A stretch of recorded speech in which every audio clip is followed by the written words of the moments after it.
I'm Nate Jackson. And I'm Eben Britton. And this is the Caveman Poet Society. I have this theory called the grand happiness equation, and it's really simple. Attachment to tribe equals life, which equals happiness. Abandonment from tribe equals death, which equals despair.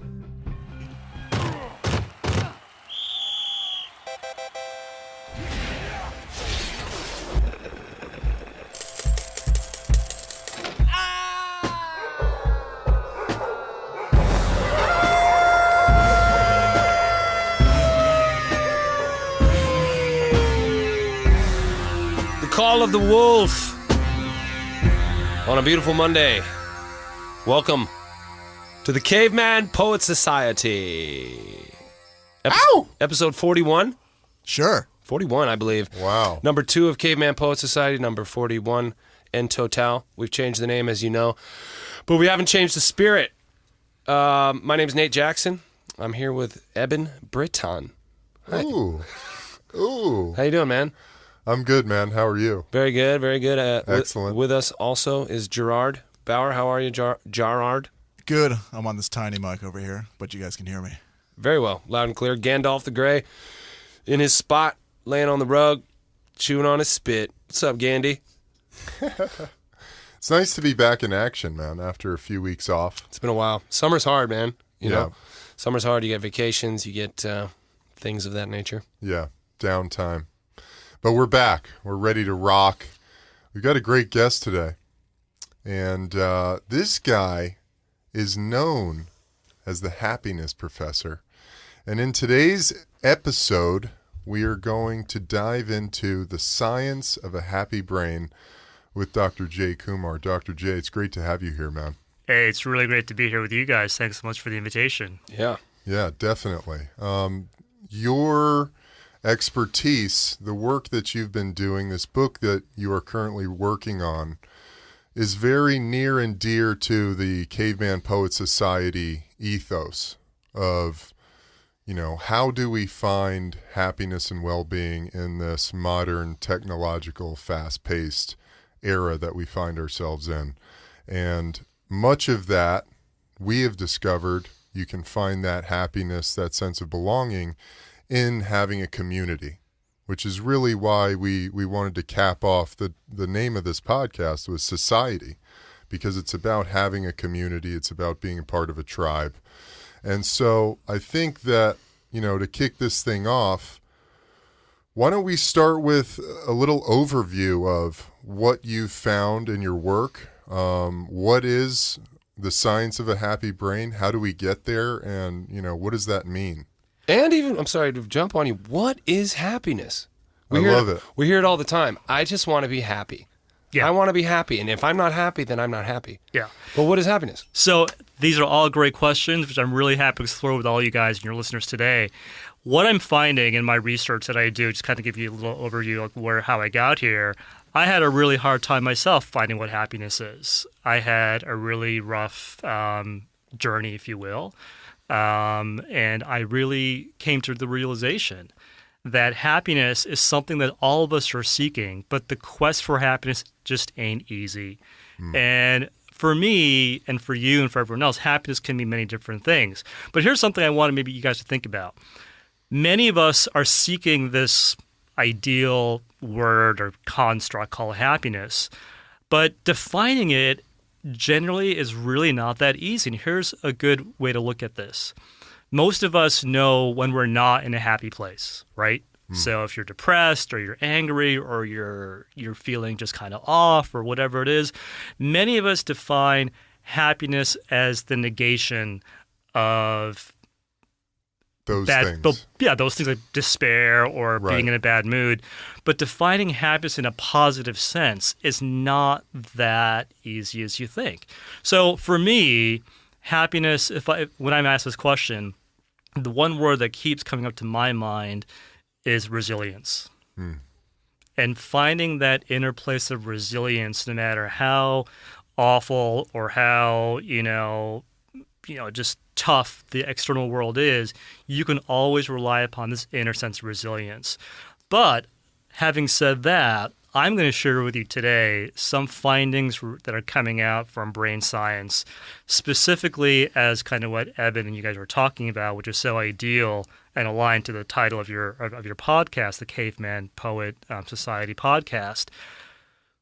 The human brain, my brain, your brain, every single brain of a human being alive today evolved to connect to tribe.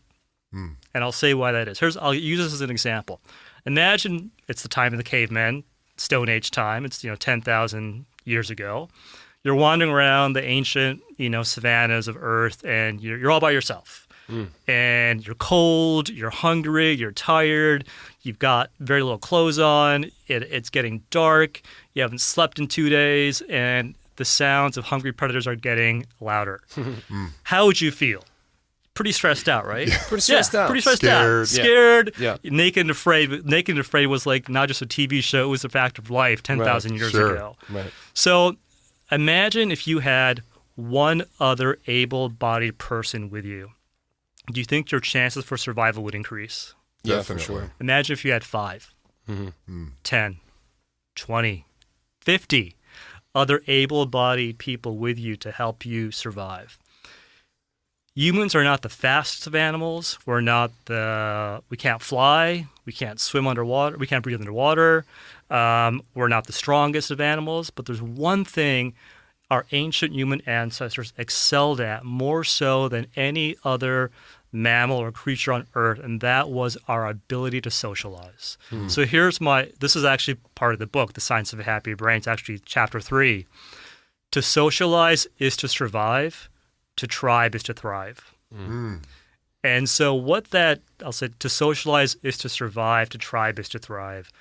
Our brain, my brain, the human brain, more so than any other aspect of what we're finding in brain science research, the brain is a social organ. And we are wired for connection. We are wired for that tribe.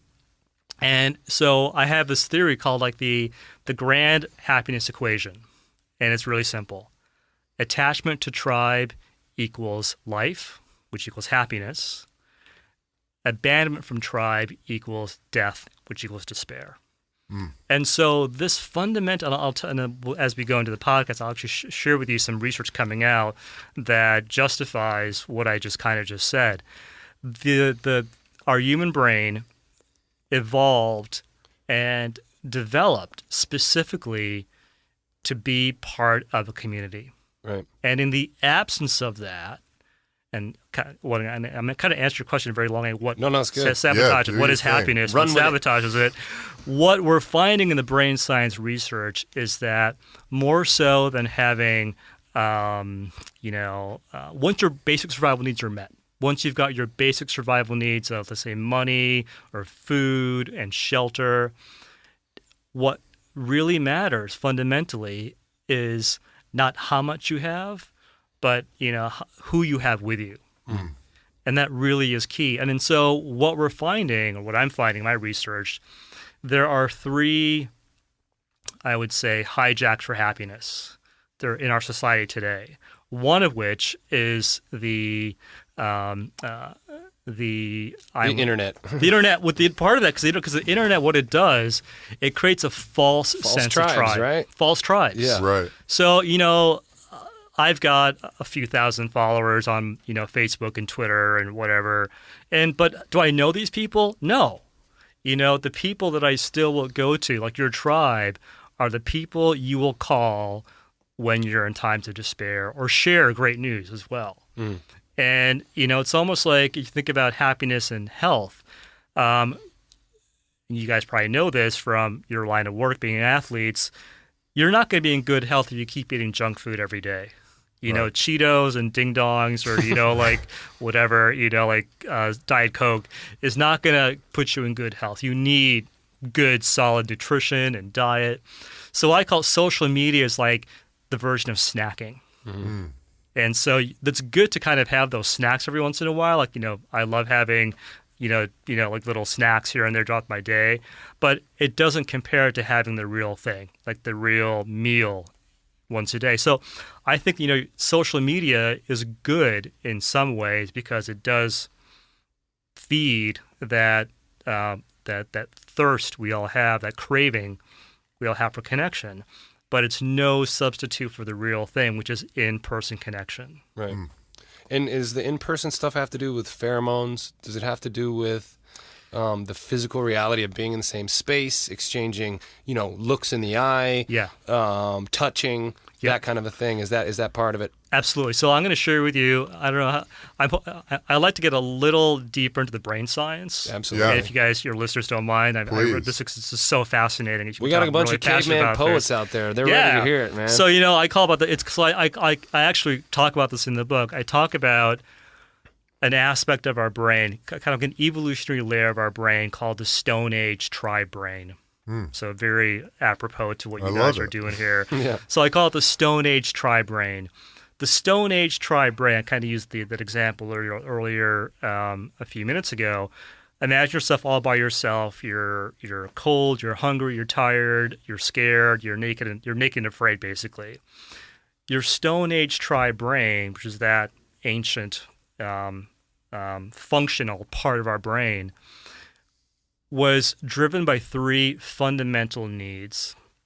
It was driven for safety, security, and stability. That's all we want. That's all the Stone Age tri-brain wants, because safety, security, and stability enhances survival. And so the brain evolved. I'm going to give you one example right now. So you guys playing sports have suffered lots of physical injuries, I bet, in your time.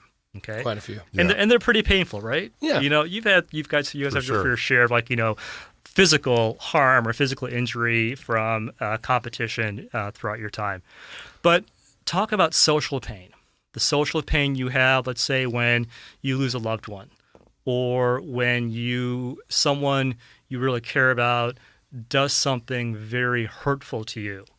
And a good example you could think of every day, you guys are on social media. Imagine someone just really just lays into you on Twitter or social media, and you take it personally. Right. So this is how the human brain, this is one reason why we're looking at the brain as a social organ. There's a part of the brain, I don't want to go too deep into the neuroanatomy, but I'll just say there's a part of the brain that registers physical pain. Okay, so when you guys are tackled, when you guys are, when you have a head injury or you break a bone, let's say you break a bone. Can you what is the part of the brain that you're talking about? Hit us with it, man. We love that stuff. So it's the anterior cingullar cortex. Okay. It's the dorsal anterior cingullar cortex, and it's the ACL. it's a the ASL. My bad. So it's part of the brain that we know processes physical pain, and there's a corresponding region close to that. It's the ventral striatum. That regulates physical pain. So let's say you get hit, you break a bone. The part of your brain that's going to light up is there, and very close to that is the part of the brain that's maybe going to release opiates or something that helps to mitigate or kind of alleviate that physical pain. So they did this experiment here at UCLA, just not too far down the road from where we are, and they did this experiment where they put volunteers into an fMRI machine, which kind of measures your brain in real time. And I'm not going to go into detail, but they did this experiment where they produced what we would call social ostracization, social isolation, or feelings of social pain. And they were curious what parts of the brain light up or kind of get activated when you experience social pain. And this is what just amazed the researchers. There's an overlapping region of your brain that processes physical pain and social pain. In the same way. Wow. In the same way. Wow. And the same region of your brain that regulates physical pain regulates social pain. So your pain is all the same to your brain, whether it's physical pain or social pain. Interesting. And the origins of the pain are so much different, and so it's easy to get that confused, probably. And so what we're finding today, kind of this goes back to something Nate you said earlier. social media, what I call our age of digitalization. Our age of digitalization, as great as it is, the fact that you can have thousands of listeners follow your podcast, or you've got people all over the world who can check into what you're doing. Yeah. And the fact that I can call my friends in Australia and have them connected on the internet within like 2 seconds is pretty freaking amazing. It's amazing. It's amazing. But as you kind of referred to this earlier, what I call our age of digitalization has led to our age of disconnection. No question about it. And it's our age of disconnection, which is dysregulating the brain, the social brain, and it's causing real pain. So we're trying to compensate or maybe cope with that social pain, or we're seeing it through a rise in depression, Yeah. a rise in suicide, a rise in ADHD, a rise in anxiety, rise in what I call a rise in diseases of despair. And so there is good news, because the same part of your brain that regulates physical and social pain, that same area, we're finding is that people who have strong social connections, or people who have strong, healthy ties or community, have a 50% what's the word, benefit, or 50% better chance for longevity. Yeah. 50% chance. What do you mean by better chance- longevity? Longer life. Longer life. So not being succumbing to disease. Right, healthier. So here's a good statistic. It's just chapter 3 in the book as well. We've all been told don't smoke cigarettes. Don't drink too much alcohol. Get lots of exercise, lots of sleep. All those things are great, but the biggest factor that we all have that influences our health, our longevity, is social connection. How much more? About 50%. Wow. More that's more so than not smoking, not exercising. Not smoking, not exercising, eating poorly, combined. Right. So are you basically saying that, considering that, if I were to take my iPhone out and delete every app that was a social media app, that would greatly improve my chances at longevity and overall happiness? It's a start, but you need to be more proactive and start engaging real connections in real time with people. Right. Well, if I already have those real connections in real time, I have my community out here, I have my, my wife, I have my friends, I have that, but then I also have this social media world that I live in, and it can consume me sometimes. I mean, how often have you spent an hour on social media and then closed it and thought, I feel better now. Not very often, right? Never. So if I already have a community around me, but I'm being too heavily influenced by social media, and that's pushing it the opposite way, maybe just deleting those will make me a happier person.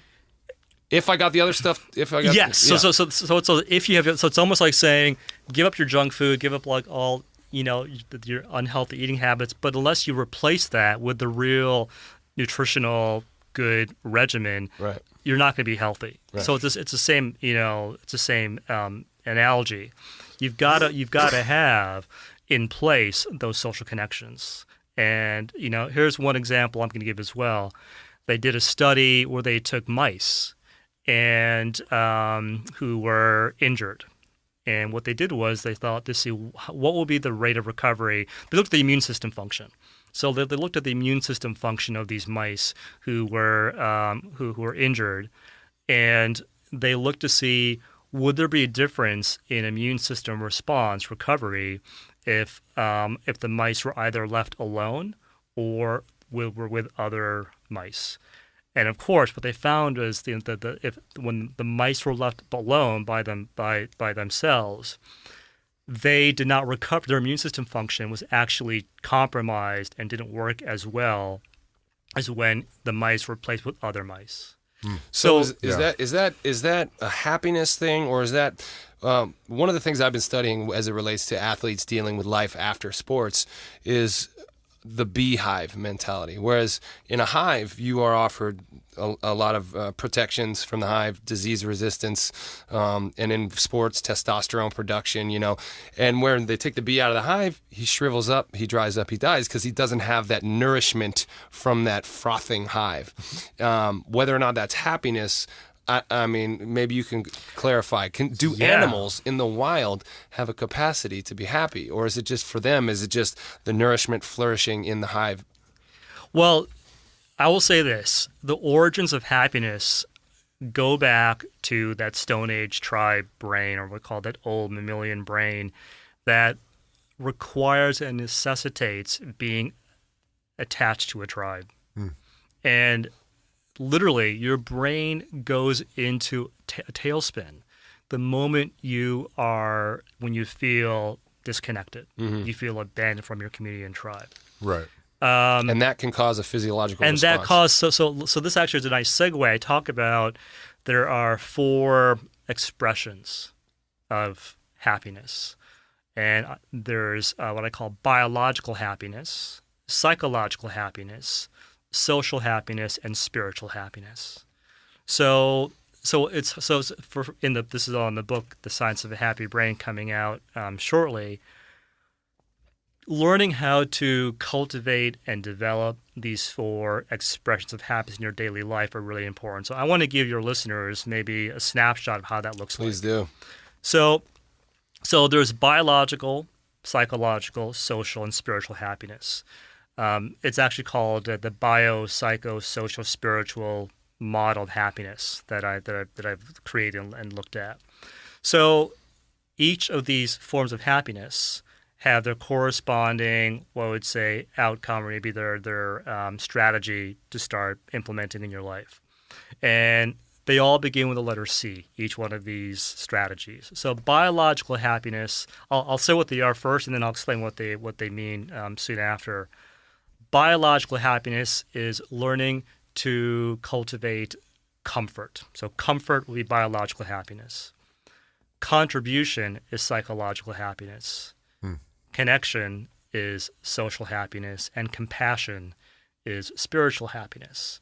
So you got the 4 C's: comfort, contribution, connection, and compassion. So let's actually maybe just, I'd love to maybe just kind of just dive in, spotlight on how you can maybe do this in your life. Please. Yeah. So comfort. We all know that getting good night's rest, getting good food, even having, if your biological safety needs comfort would be like having enough money in the bank and having a shelter, a house, for you and your loved ones. That could be comfort as well. But relating all this back to what we call the social brain model, which we talked about earlier, taking comfort in knowing that you belong to a tribe.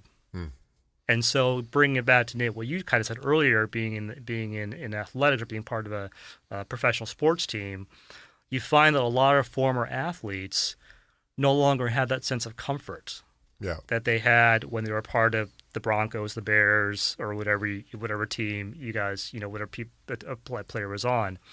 So you need to learn. We need to cultivate that sense of comfort in our lives. And so comfort is that biological happiness that we know that we have people we can turn to in times of trouble.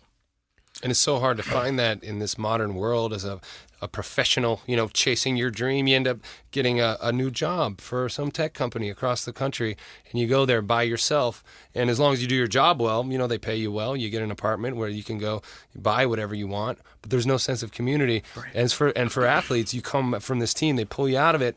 Well, I know now what I need, but I don't know where to find it organically, because when you're good at sports, you just you get pulled onto a team. Here you are. You were good. Now you're here. Yeah. Now we want you here, but there's no one else now saying, we want you here. You're good at this, so come be a part of this. Mm-hmm. That doesn't exist. So how does an adult go about finding that? Well, I think the operative word that I just heard you use is you have to cultivate that, which to me means going out and creating that yourself. So But back then you to find Nate. of a lot of people doing that and creating these false tribes, and then whatever think- it might be, but it ends up making them sadder. Well, I think the false sense of tribe comes in the digital world. Trying to seek that out on Facebook in a Facebook group or on whatever other social media platform you might think you have a group of people that you can interact with. Well, there's like the Venice. Look, I live in Venice Beach. There's a lot of like Venice-y people that move out here from wherever, and there's like a Venice tribe of people. And I am leery of that tribe because it seems manufactured to me. I've met a lot of people in there that are kind of part of that tribe, and they don't speak my language in a way. I feel disconnected from that.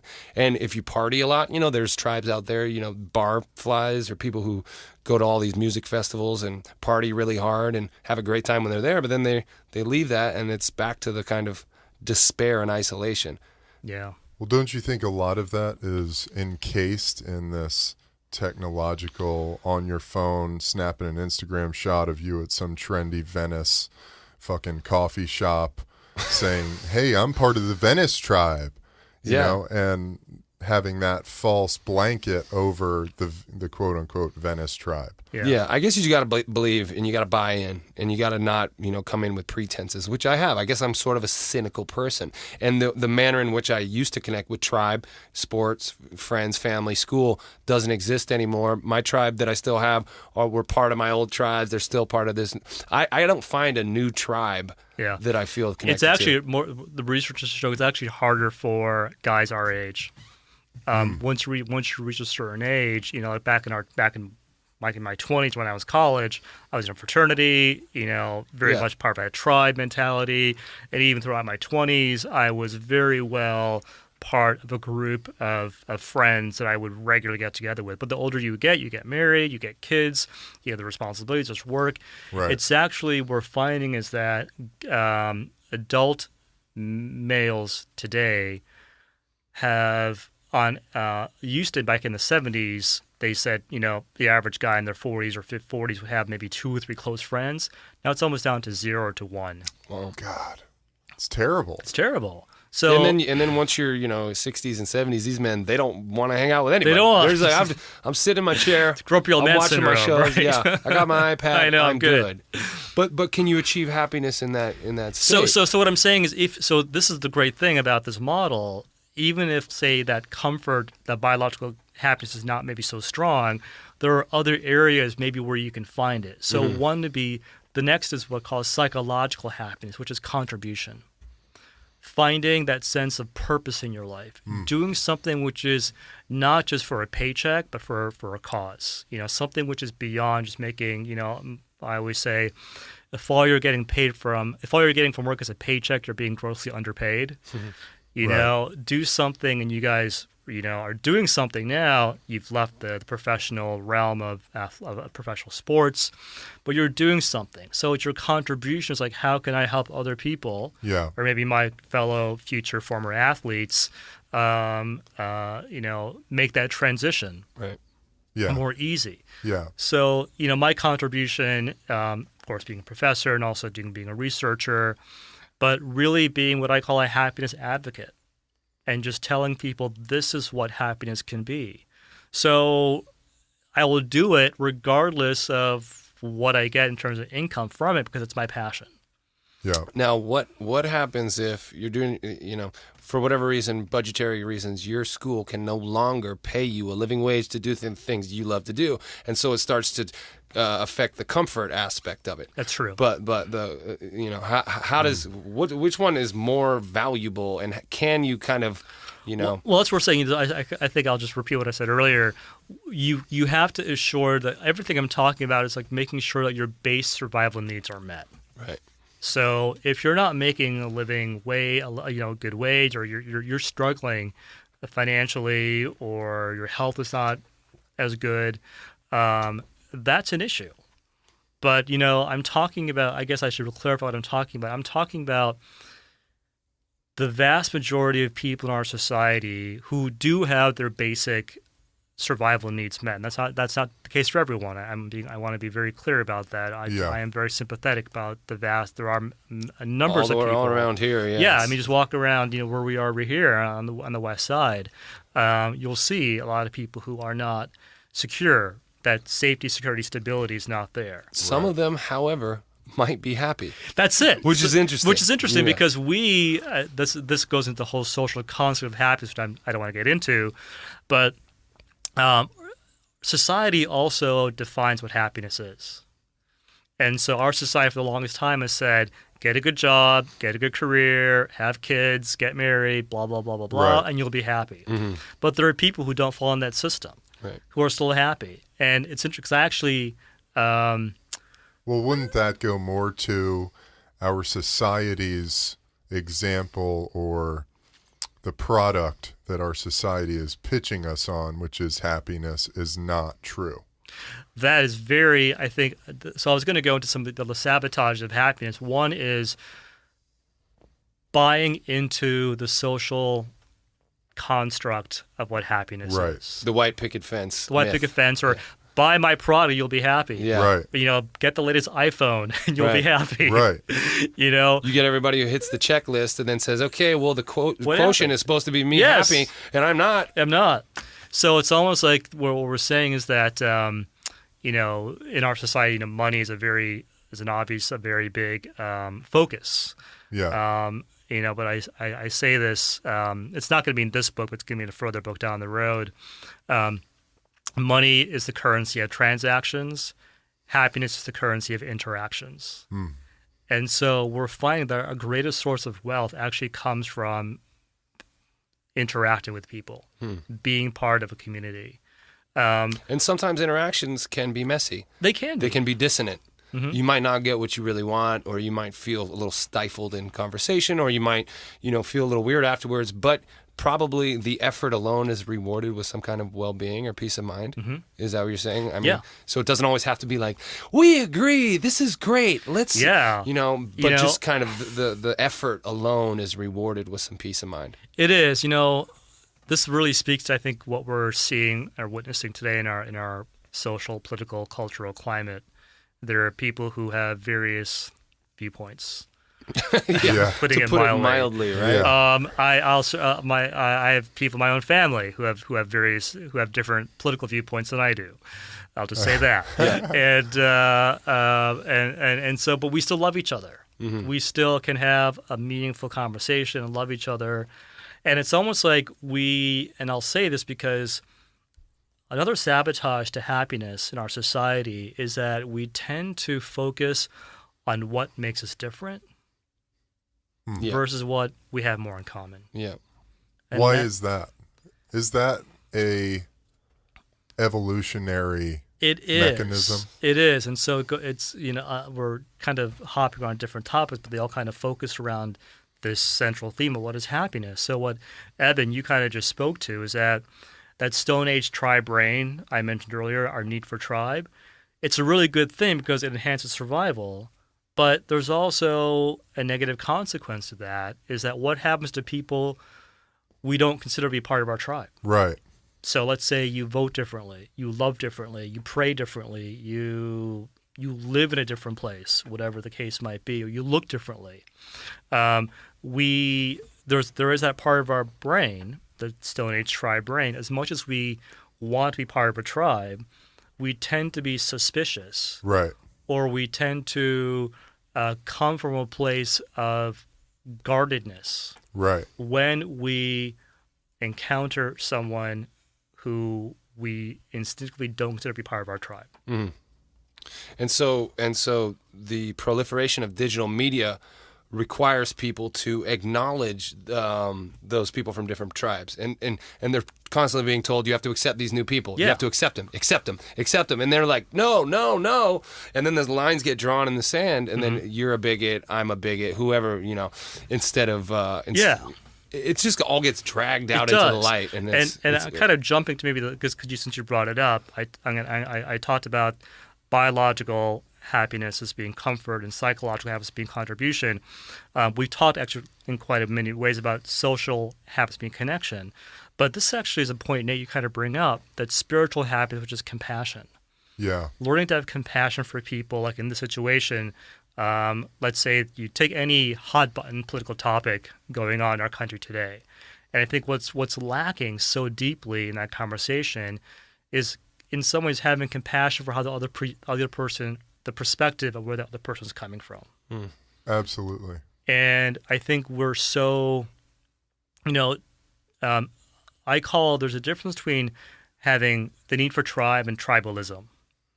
So tribalism is that negative Us expression. versus them. Yes, Yeah. that us versus them. That's that whole tribalism component of like you have to be identified as a specific group. Right. But what we're finding in the research is that if you can find, I said the example earlier about family members in my family who don't see things. I see things very differently than my father does. To give a good example, politically we're on opposite ends of the spectrum. But does it mean that I would not be there for him if something happened to him? Or if does it mean that I would stop loving him because he and I happen to vote differently? No, because that is a thing that still binds us together, is that sense of love and compassion that we still have for each other. And it's hard sometimes to have compassion for people you don't talk to. Yeah. Yeah. And you don't even see face to face. Don't see face to face. It's all on Twitter. Yeah. Well, yeah, fuck them type of thing, you know? I know many. I've actually had some people that I know after the recent election defriend people on Facebook or Twitter because they didn't, ascribe to that person's political culture perspective. I haven't done that. I have lots of friends on Facebook who are across the whole spectrum. And yes, I see their differences. We all see their differences of opinion, but it doesn't mean I care for them less. When it really comes down to it, we all love and smile in the same language. That's what I say. Yeah. And go ahead. Well, this topic, this idea of compassion has highlighted something for me.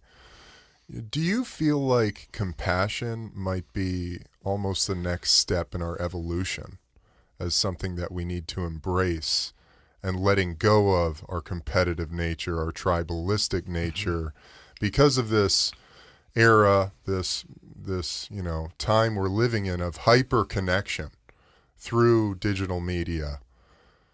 We need to start moving towards a direction of having compassion for all beings, no matter, even, spanning from, having compassion for other human beings with different views than us to having compassion for the environment and for nature, for the planet, and fixing a lot of these environmental issues that are happening. Our oceans are in fucking dire straits at the moment. Is this another step in our evolution? Is this where we need to go in order for the human race to survive another chapter? Or are we not even wired to be able to take that on? Sure. Are humans required to have a healthy sense of cynicism and skepticism regarding those around them so they can accurately gauge threats? If everything is about compassion and wanting to be happy, are we making ourselves vulnerable to be taken advantage of? You both bring up really good points. I'm going to answer hopefully both your perspectives and questions in my response. Cool. Sorry. Nice. Or being a professor is what I do. Yeah, right. So Evan brings up a really good point. I agree that we are, from an evolutionary trajectory, we actually, if you look through human history, or even going back to that Stone Age tribe brain, there are two competing forces about human behavior: competition and cooperation. Yes.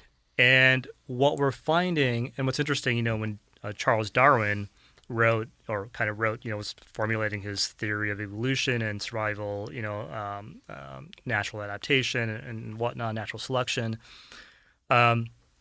in his book, in his works, we kind of associate the word survival, competition with Charles Darwin. Yeah, survival of the The fittest. fittest. But the word love was mentioned. There was one word that was mentioned more than any other word, and that word was love in his work.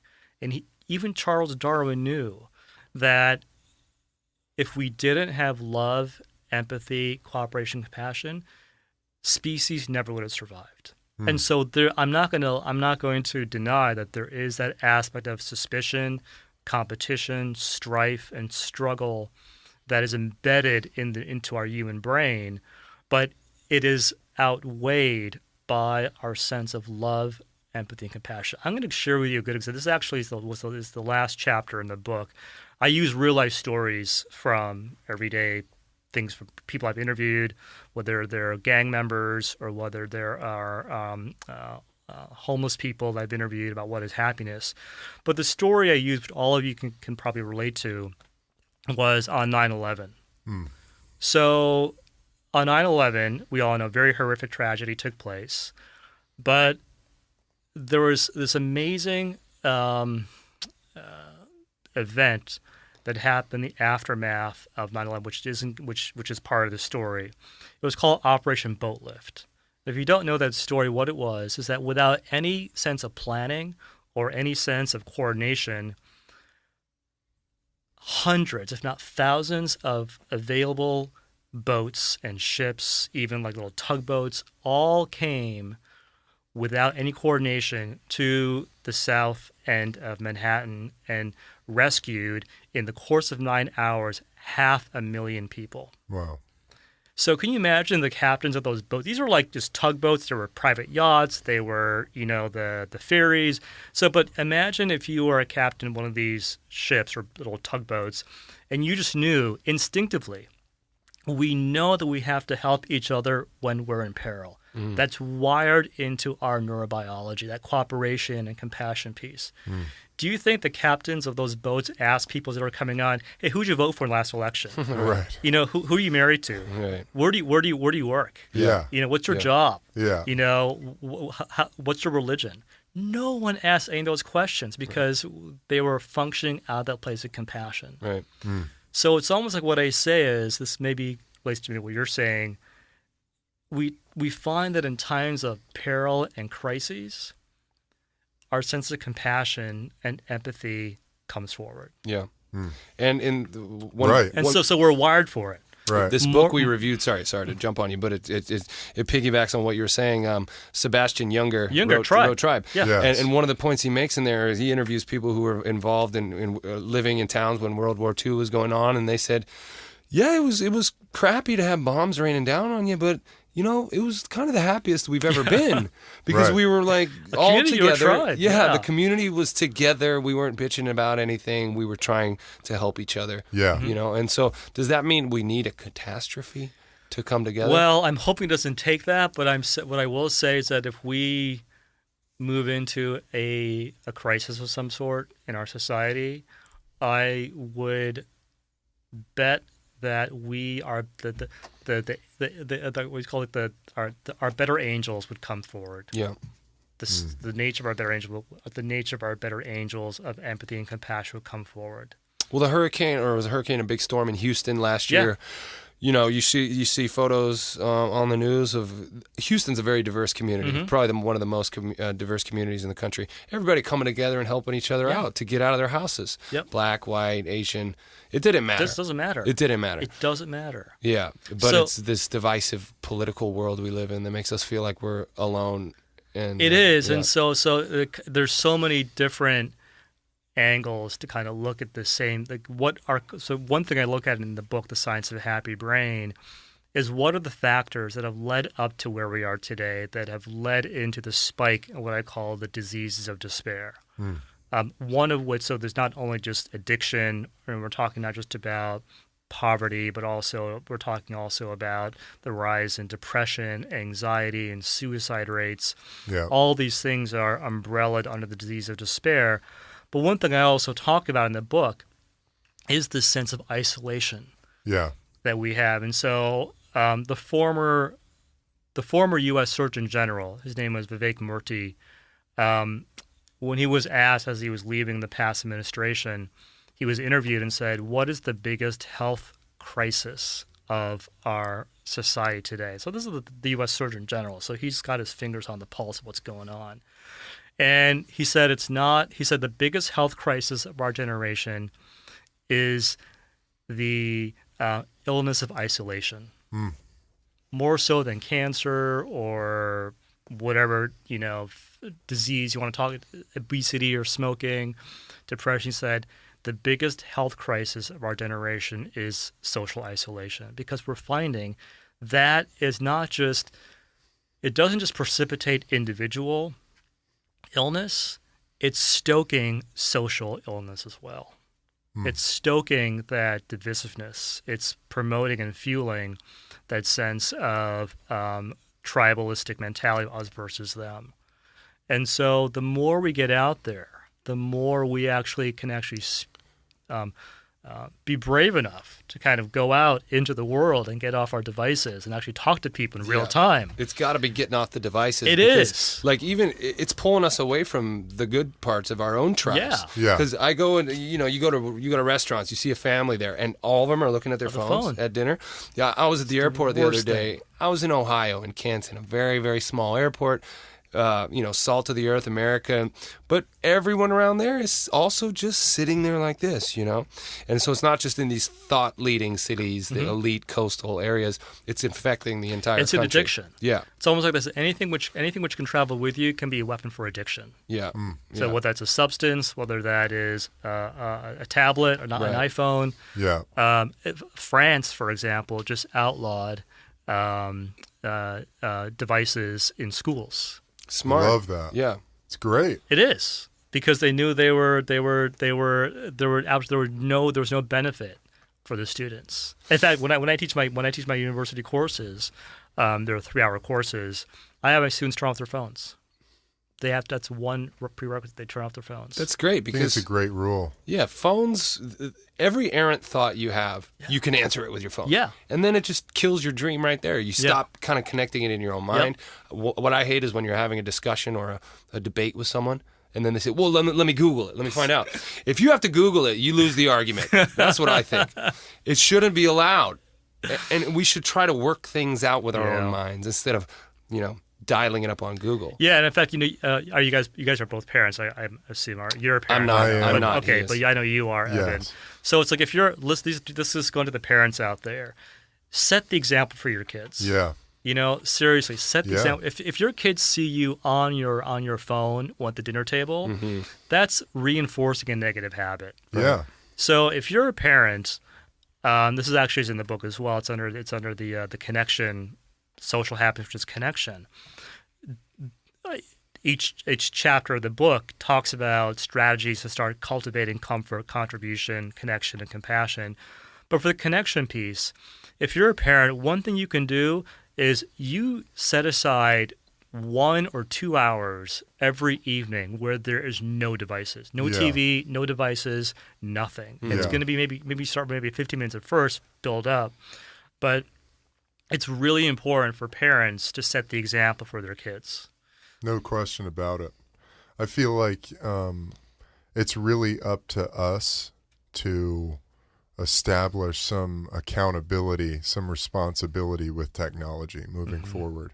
I mean, that's where we're at, You can't walk down the street without passing someone who's walking, looking down at their phone, and you can't even say hello. Right. People are losing the ability to even look someone in the eye and give a hello, whether that's in your neighborhood or walking down the street or in a fucking coffee shop. I really make it a point to, when I'm ordering a coffee somewhere, I try to have a conversation with the person I'm ordering the coffee from. Whether that's just, "Hey, how you doing? How's your morning going? Thanks for my coffee. Thank you. Let's have some sort of human interaction. Right.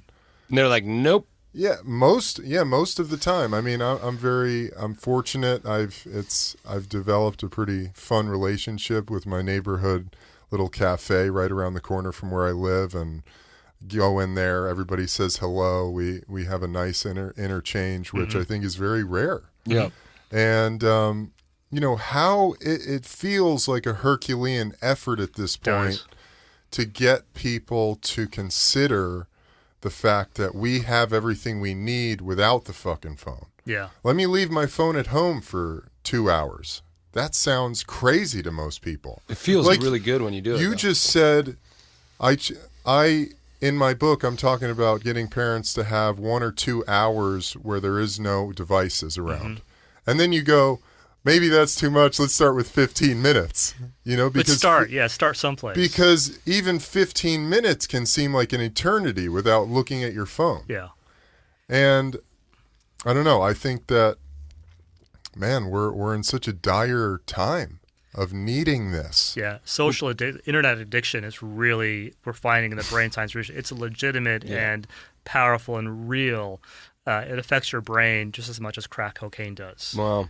Yeah. People are very insecure. Like if you're waiting for an elevator next to somebody, Yes. they can't. They can't. The phone's out. Or even if you're just walking down the street towards someone and you might have to look them in the eye, the phone will come out and someone will check the phone as they're walking past you. I didn't see you. Right. Yeah, it's really So, bad. as I said earlier, our age of digitalization has produced our age of disconnection. Yeah. And so we're as you all know, technology is just accelerating. We're going to be more, interconnected on virtually, but what price is that going to what's the price we have to pay? I don't want that price to be we become disconnected socially, or we become disconnected physically or interpersonally. Right. I think that's it's almost like that's the Herculean task we kind of have to look at as a society today, knowing that technology is not going to abate. The technology is going to get amped up. It's not going to get better in 5 years or 10 years. And so this is why I think this book, if you want me just saying, the book, The Science of a Happy Brain, really goes into practical strategies to start looking to see how you can, for yourself and your kids, your family, even for your communities, start cultivating that authentic sense of happiness. And it's really, again, about learning to cultivate that comfort, knowing what's your contribution in the world, fostering authentic, real connection, and learning to generate compassion for people who you might disagree with. Right. Definitely. I wanted to talk, we have a little bit more time. Sure. I wanted to get into the compassion element of it a little bit, and specifically religion and how that factors into, of what you've studied, people's happiness. Are people who have faith in whatever the religion might be, are they happier people, and how does that contribute to an overall sense of happiness? It's a really good question, and it's a tricky issue to answer. And I've had conversations with religious leaders about this. I have a strong spiritual faith background, but I wouldn't say I'm not someone who is part of an institutionalized religion, putting it that way. But I do have a very strong personal spiritual. I meditate every day for 45 minutes. At the beginning of the day? Beginning of my day, every day without fail, no matter what's going on, I have to do it. Nice. So that's my spiritual practice. But I will say this, all the world's religions in some way have advanced and taught us the value of compassion. Whether it's, I always there's the golden rule, do unto others as they would do unto you. Yeah. That comes from a place of compassion. But learning, what, and this goes back to the tribal brain, that Stone Age tribe brain again. There's a distinction we have to make between what I call being part of a tribe and then being tribalistic. Right. So you're finding today that many, not all, but there's a growing phenomenon, which is very unfortunate, where you begin to see religions amping up their tribalistic aspect. So you worship a different God, you pray differently, therefore you're my enemy. You're not someone I should be worthy of. But I will say this, again, this goes back to the common piece, that finding the similarities versus what makes us different. And so to answer your question, they do find that people who belong to religious groups, again, because it's a tribe, they tend to have, you could say they're happier, but are they more compassionate and more tolerant? Maybe not. Right. So it all goes back to the first question, what is happiness? And it's not an easy question to answer, but I will say this. Being part of a community, whether it's a religious community, whether it's a family community, whether it's a sports community, whether it's a corporate community, is very important for that social brain. The problem is when we get hijacked by that Stone Age tribe brain that doesn't want to associate or even get to know people that we consider to be outside the tribe. Right. And that's the problem we're facing today. So there's so many different, we kind of touch on a lot of different topics, the what I call the happiness hijacks can be personal, but what I'm finding in my research is that they're also societal as well. Yeah. Society also produces the happiness hijacks. What's your feeling on the percentage of the population that is beginning to think in this way? Growing. That's my optimistic view. To me, when I'm in my most negative frame of mind, looking at the world, being in a coffee shop, seeing everybody on their phone, Stop going to coffee shops, man. I'm like, the Matrix had it right. Yeah, We are heading towards being in these fucking pods, isolated asleep, getting pumped for all our juices to feed the machines. Right, and be placed in a virtual false reality. Yeah, we're headed there. Yeah. If that's what people want. If that's I think this is why podcasts like this and having conversations like this are so important.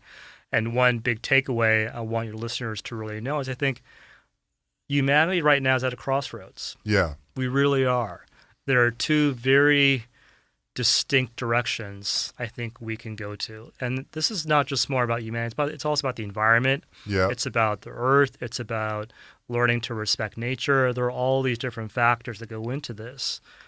I remain optimistic.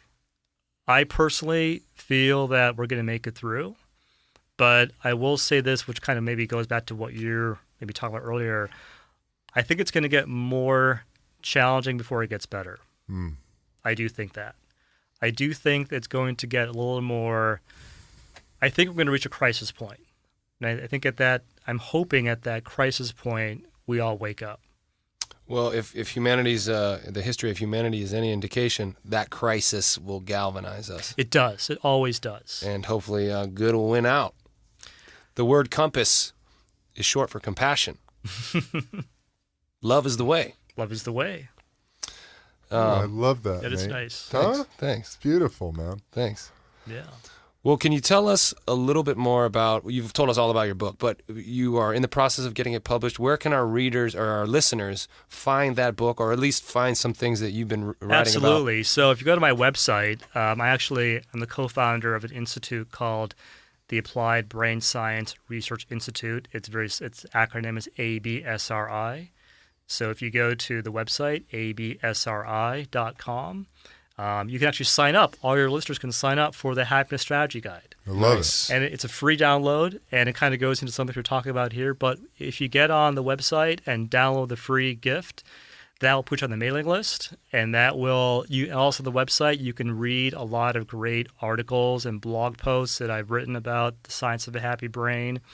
And once this podcast gets online, I'll have it there as well. But all your listeners can go to absri.com, and they can download the free gift. I also this is my second book. I actually already have a first book out called, I should have brought a copy for you guys. I didn't think about that. Next time. Yeah. My first book, which came out back in 2014, is called Brain, Body, and Being. Brain, Body, and Being. 5 Secrets for Achieving Authentic Health and Happiness. Love that. And that's on Amazon. Awesome. So Dr. J. Kumar, just Google Dr. J. Kumar on Amazon or Brain, Body, and Being. You can download it. It's available as an ebook or a hard book. And lots of good things on the way. The Science of a Happy Brain all goes to plan. Will be coming out in early 2019. Excellent. And do you Twitter? I do. Instagram? I am on Facebook, Dr. J. Kumar, and Twitter is Doc J. Kumar, DOCJAYKUMAR. Awesome. Well, man, I'll have to do this again sometime. Yeah, I mean, the Jed. hour just flew by. Flew by. Yeah, maybe when the book is out, we'll come back on again. Definitely. We'll have you on, man. Well, everybody, that's our episode for today. If you haven't already, subscribe to the Caveman Poet Society podcast on Spotify, iTunes, Stitcher, anywhere you find your podcasts. Subscribe, leave us a review, send us your thoughts. We love to hear from you guys, as always. On Instagram at Caveman Poet Society. Facebook page, Caveman Poet Society. No? What is it, Jed? Oh, we haven't set one up yet. Okay. Hold off on the Facebook page. On Twitter, at Mindful Pod still. Caveman Poet Pod. Caveman Poet Pod. Check us out on Twitter. For any updates, we like to circulate some related news articles, things that we like, where our heads are at. We love you guys. Continue to meditate, eat right, exercise. Get out in your community. Connect with others. Put the phone down. Listen to our podcast and then put the thing down and go outside. Say hello to somebody you don't know. There you go. And until next time. Everybody did a really good job on the pod. Yeah. Said everybody did a really good job on the pod. On the pod. Yeah, Eben. Yo. You did a really good job on the pod. Well, thank you. You're welcome. Nate Yeah? did a really good job on the pod. Dr. Kumar, you did a really good job on the pod. On the pod. On the pod. And of course, Jed, Jed. Yeah, thank you did a really good job on the pod.